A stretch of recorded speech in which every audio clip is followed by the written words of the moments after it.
Hello, my name is Jean Kropper, and I'm going to show you what happens in a meditative drawing workshop.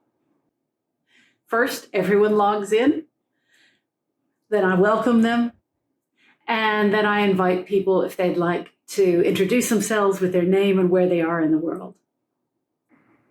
Next, we do a 2-minute breathing exercise, which quiets down a busy brain, reduces anxiety, and helps people to focus. I introduce the workshop topic and show completed drawings. This is the blank worksheet that's emailed to everyone ahead of time, and it includes written instructions. I show students how to draw the patterns that we're going to use. Next, we draw together. They can draw along with me, or they can create variations of their own.